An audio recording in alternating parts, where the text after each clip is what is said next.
즉각적으로 반응해야 되는 줄 아십니까? 즉각적인 반응이 없으면 악한 마귀 사탄이 반드시 역사합니다.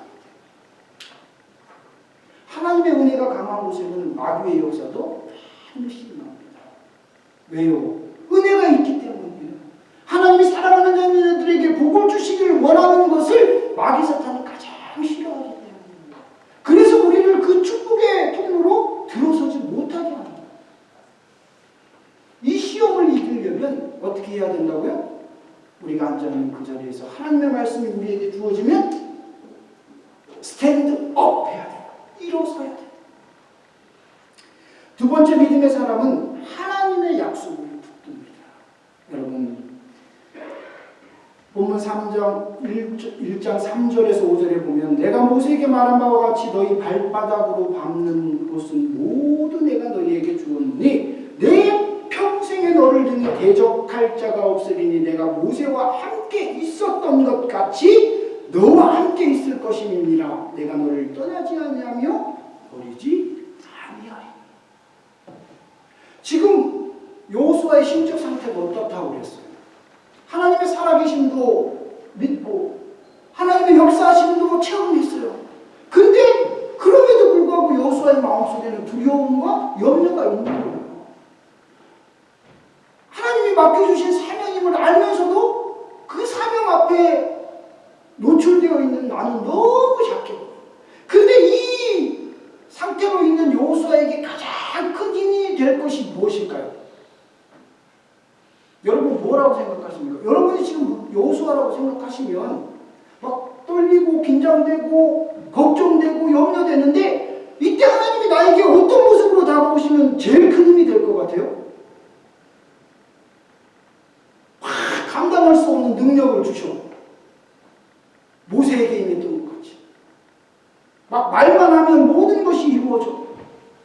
혹시 이런 것을 생각하십니까?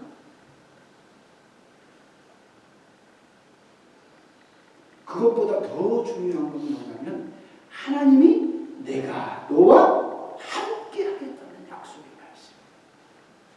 왜 그러냐면 여러분 나머지 것들은 하나님이 나와 함께 하시면 자동적으로 이루어지는 거예요.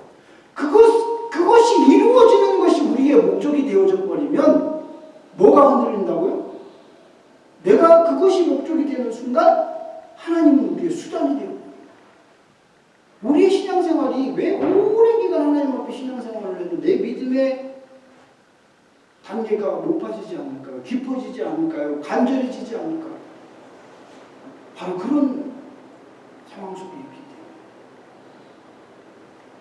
세상을 바라보는 우리의 시각이 우리는 6일 동안 세상에 살지 않습니까? 세상에 노출되어 있잖아요. 그러니까 세상을 살아가는 방식이 나도 모르는 사이에 우리 몸에 너무 익숙해요. 우리의 사고체계가 세상 살아가는 사고체계로 고정되어 있을 때가 굉장히 많아요. 그런 우리들이 하나님의 사람으로 오늘 설교의 주제인 믿음의 사람으로 우리의 생각과 우리의 생활 방식이 바뀌려고 하다 보니까 어떤 현상이 일어날까요? 과부하가 걸립니다. 이게 빨리 우리 집사님들 그 반도체가 성능이 좋은 거는 비싼 거는 뭐가 잘 되는 거죠? 이게 변환이 빨리빨리 되는 거잖아요. 프로블럼 없이. 우리가 그렇게 되면 좋은데 우리는 그렇게 안 돼요. 그렇게 못 돼요. 왜냐하면 우리 속에 죄의 습성이 있단 말이에요. 가만히 있으면 어떻게 돼요? 하나님을 향하는 마음이 간절해질까요? 세상을 향하는 마음이 간절해질까요? 가만히 있으면 세상을 향하는 마음이 우리에게 더 가깝게 느껴진다는 거예요. 왜? 그만큼 세상에 오랜 시간 동안 노출되어 있으니까. 그러니까 그 노출된 시간을 조금이라도 줄이려고 어떻게 한다는 거예요? 경건의 연습이 필요하고 기도의 시간, 말씀 묵상, 하나님이 우리에게 주시는 감동 앞에 수시로 순종하는 거죠. 토요 새벽 예배 나오신 분들과 함께 은혜를 나눴지만 어제 새벽 예배를 준비하려고 제가 3시 반에 일어났는데 불을 켰는데 불이 안 들어요, 집에. 아니, 세수도 하고 옷도 갈아입고 해야 되는데 불이 안 들어오는 거예요. 그래서 엄청 당황했어요. 한편으로 살짝 화도 났어요. 근데 곧바로 드는 마음이 뭐였다고요? 우리가 스위치를 올리면 불이 들어오는 게 당연하잖아요. 한 번도 그거를 스위치를 올리면서 아, 불이 들어올까 안 올까 의심하면서 올리시는 분 있어요? 아니야. 스위치 올리면 불은 당연히 들어오는. 이게 우리도 모르는 사이에 어느 순간 당연한 게 돼버렸어요. 근데 정전이 딱 되고 스위치를 켰는데 불이 안 들어오니까 어떻게 돼요? 띵! 하는 거죠. 이게 분명히 들어와야 되는데 불이 안 들어오니까.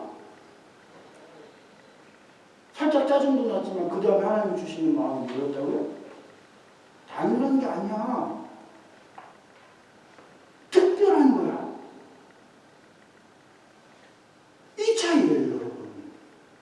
우리가 세상에 살잖아요? 근데 하나님은 항상 우리에게 원하시는 게 뭐냐면 너희들이 세상에 살지만 내가 너희들을 세상에 살게 한 목적이 뭔지 아냐? 세상과 구별되는 거야. 세상과 구별되려면요, 여러분, 우리가 어떤 사람이 되어야 하냐면 세상에 노출되어 있는 만큼 그 당연하고 익숙한 것들에 대해서 때로는 거부할 수 있고 불편해할 수 있는 결단이 우리 속에 있어요. 그래야 당연한 것 속에서 뭐가 발견된다고요? 특별함이 발견되고 그것이 우리 영혼의 감사함으로 고백되어진다. 제가 이제 코스트코에 일주일에 한 번 정도는 가요.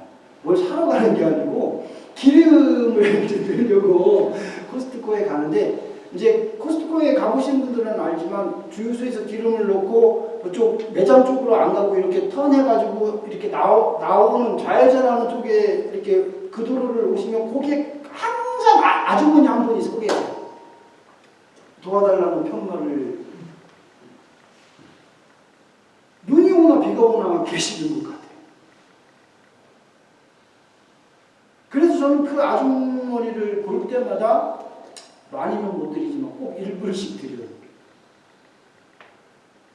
이게 뭐 제가 드린다 이게 자랑하려고 하는 게 아니고 여러분 어떤 분들은 그러잖아요. 아 목사님 그 사람들 주면 안 돼요. 그거 가지고 뭐 술 사먹고 마약하고. 여러분 그거는 우리가 판단할 문제가 아니야. 하나님이 우리에게 원하시는 건 그 사람이 내 눈에 띄었다는 건 뭐냐면 뭐예요? 도와주라. 우리 송 집사님만 오늘 하시는 거? 여러분은 도와드리십시오. 그러면서 뭘 느껴야 돼? 도와줄 수 있는 내 형편, 내 상황. 이게 하나님이 나에게 허락하신 거라는 감사의 마음을 느끼면서 도와주십시오. 그 사람이 그걸 어떻게 쓰든지는 내가 관여할 바가 아니에요. 근데 우리는 항상 그 선을 넘지 않습니까? 우리 지체 가운데 연약한 분들이 있을 수 있죠. 우리가 기대하고 우리가 바라는 어떤 그런 모습이 아니라 연약하고 좀 부족한 모습이 보일 때가 있다고요. 그때 어떻게 해야 됩니까, 여러분? 아니 누가 저럴 수 있어?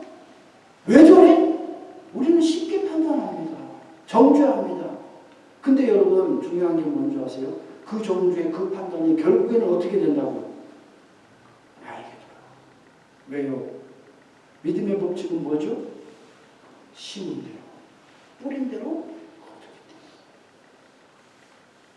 한 지체가 한 교회 성도라고 말하면서도 그 영혼을 위해서 한 번도 기도해 본 적이 없다면 그건 하나님이 원하는 신앙의 공동체가 아닙니다. 교회마다 왜 문제가 있을까요? 왜 어려움이 있을까요? 어쩌면 그런 작은 섬김, 어쩌면 너무 익숙한 거지만 그게 우리에게 특별한 것으로 받아들이지 못하는 우리들의 마음속이 그렇게 되어 있기 때문에 문제들이 생깁니다. 각각 기능이 다르고 하는 역할이 다른 지체라고 생각하신다면 붙드시기를 바랍니다. 믿음의 사람은 사람의 약속이나 환경의 약속을 믿는 사람이 아니라 하나님의 약속을 붙드는 사람입니다. 환경과 상황은 언제든지 바뀔 수 있지만 우리 하나님은 영원 전부터 영원 끝까지 변함없으신 분임을 다같이 믿으시기를 바랍니다. 세 번째, 믿음의 사람은 하나님의 말씀을 삶의 기준으로 삼는다는 것. 여러분, 이 말씀은 무엇이냐면 우리의 삶의 우선순위가 어디부터 우선순위를 정하고 삽니다. 어쩌면 당연한 말씀, 목사님이니까 늘 그 말씀 강조하시죠. 제가 이제 예배를 드리고 집에 가면 늘 숙제 검사 받는 사람이 있잖아요. 아, 목사님 왜 맨날 그 반복적으로 그 말씀을 하시는 거예요? 아, 우리 이제 그분이 나쁘다는 게 아니고 저한테 항상 그 말씀. 근데 저는 왜 그걸 반복적으로 여러분들에게 자꾸 반복하냐면 그게 기준이에요, 여러분. 여러분들이 아우 목사님 또 저 소리 하시네라고 들으시는 한이 있더라도 저는 말해야 돼요. 왜? 그게 하나님이 우리에게 원하시는 기준인 걸 알기 때문에.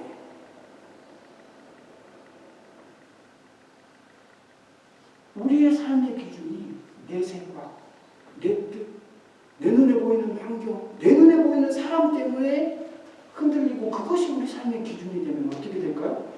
무너지는 날이, 흔들리는 날이 반드시 옵니다. 실망하는 그 날이 온다. 하지만 하나님의 말씀을 내 삶의 기준으로, 하나님의 말씀을 내 삶의 우선순위로 삼는 사람은 마치 모래 위에 지은 집을 지은 사람과 반석 위에 지은 집을 지은 사람의 비유를 잘 아시죠? 언제 그 결과가 나타나나요? 폭풍우가 감당할 수 없는 시험 앞에 서면 똑같이 겉으로는 아름다운 집 같지만, 튼튼한 집 같지만 모래 위에 지은 집과 반석 위에 지은 집은 확연하게 다른 것입니다. 여러분, 여호수아가 그 위대한 하나님의 종 모세가 죽고 하나님이 그를 데려가시고 그 후계자로 세워졌을 때 여호수아의 마음속에 얼마나 불안함과 어려움이 있었겠어요. 근데 여호수아가 흔들리지 아니하고 좌절하지 아니하고 어디 숨지 아니하고 적과 꿀이 흐르는 가나안 땅에 들어가서 여호수아가 110세에 죽었어요. 성경학자들은 여호수아가 쓰임받은 기간이 25년에서 30년이라고 정확하게 기간이 안 나오니까 그 정도로 산출을 하는데 그 25년, 30년 동안 흔들리지 않는 믿음의 사람으로 온전히 서서 이스라엘 백성들이 가나안 땅을 다 정복하기까지 그 사명을 감당할 수 있었던 믿음의 사람일 수 있었던 이유가 뭡니까? 그 기준이 말씀이 되었기 때문에. 그래서 여러분, 우리가 잘 아는 것처럼 여호수아가 노년에 이스라엘 백성들을 향해서 뭐라고 고백합니까? 나와 내 집은 누구만? 여호와만 섬기리라. 언제인지 모르지만 이 고백이 하나님 앞에 섰을 때 나의 고백, 여러분들의 고백, 여러분들의 그 고백을 보고 자란 여러분들의 자녀들의 고백, 후손들의 고백이 되시기를 주님의 이름으로 간곡히 부탁을 드립니다. 네. 여러분, 믿음의 법칙은 단순한 거예요. 결정코 복잡한 것이 아닙니다. 그런데 믿음의 법칙대로 살아가다 보면 참 힘들어요. 참 복잡한 것 같아요. 왜요? 우리의 힘으로 할 수 없기 때문에. 하나님의 위로와 함께 하시고 주님이 주시는 은혜가 내 속에 계속 공급될 때만 우리는 그 삶을, 그 광야의 발걸음을 오늘도 한 걸음 내디딜 수 있을 것입니다. 이제 또 새로운 한 주를 시작하죠. 이 한 주 어떤 사건을 통해서, 어떤 만남을 통해서, 어떤 일들을 통해서 하나님 우리에게, 우리 영혼에게 찾아오실지 몰라요. 바라기는 흔들리는 꽃잎에서도 내 영혼을 향한 하나님의 음성을 들으시라. 늘 당연하고 항상 누려왔던 것이기 때문에 사는 것이 아니라 그것을 누릴 수 있으니 하나님이 나를 향한 특별한 은혜임을 늘 체험하시는 우리 비전교회 성도들 되시기를 주님의 이름으로 간곡히 부탁을 드립니다. 우리 다 같이 자리에서 일어나셔서 마지막 찬양 사모님이 손으로 김치를 안 나오시는데 누가 살짝 얘기해 주세요.